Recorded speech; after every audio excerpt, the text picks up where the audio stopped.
السلام علیکم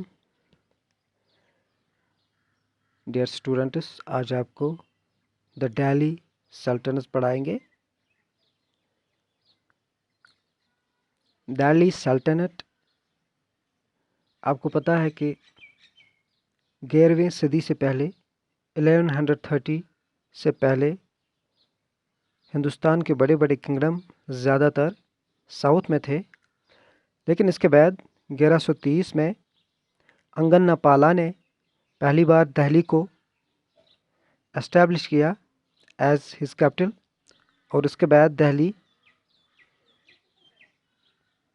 ایک بہت بڑے علاقے کا مرکز بن گیا۔ آپ اس امیج میں دیکھ سکتے ہیں، یہاں پر مختلف کنگز کے نیمز ہیں اور نیمز کے ساتھ ساتھ ان کا رولنگ پیریڈ بھی دیا گیا ہے۔ جیسے انگنا پالا 1130 سے 1145، ایسے ہی پرتھوی راج چوہان، پھر قطب الدین ایبک، شمس الدین التمش، رضیہ اور غیاث الدین بلبن، پھر خلجی ڈائناسٹی میں جلال الدین خلجی، علاؤ الدین خلجی، پھر تغلق ڈائناسٹی میں غیاث الدین تغلق، محمد تغلق، فیروز شاہ تغلق۔ یہ وہ زمانہ تھا جب دہلی کی سلطنت جو ہے وہ بہت آگے بڑھی۔ اس کے بعد خضر خان اور بہلول لودھی۔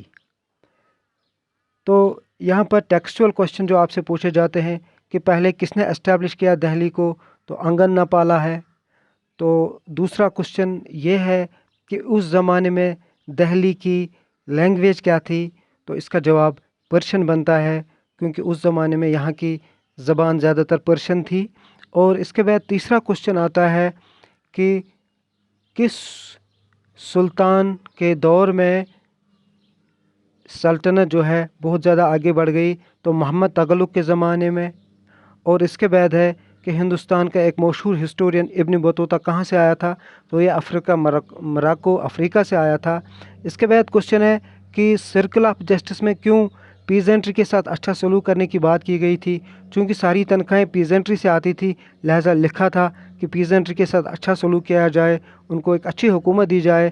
تو پھر یہ کوشچن پوچھا گیا ہے کہ انٹرنل ایکسٹرنل فرنٹیئر سے کیا مراد ہے، تو ہنٹر لینڈ اور گیریسن کے درمیان جو بارڈر تھا اس کو انٹرنل بولتے تھے، اور جہاں دوسری اسٹیٹ سٹارٹ ہوتی تھی اس کو ایکسٹرنل بولتی تھی۔ اس کے بعد ہے کہ مکتیز کا حساب کیسے لیا جاتا تھا، تو اس زمانے میں اکاؤنٹنٹ بنائے جاتے تھے اور وہ مکتیز کا حساب لیتے تھے۔ اور لاسٹ میں سوال ہے کہ جب چنگیز خان جو تھا منگول کا بہت بڑا انویڈر تھا، مختلف ملکوں پہ حملے کرتا تھا، تو اس کے لیے ہندوستان نے کیا کیا، تو یہاں لوگوں نے اس کے لیے ایک بڑی آرمی اور قلعے بنائے۔ بہت شکریہ آپ کا، بہت شکریہ، تھینک یو ویری مچ۔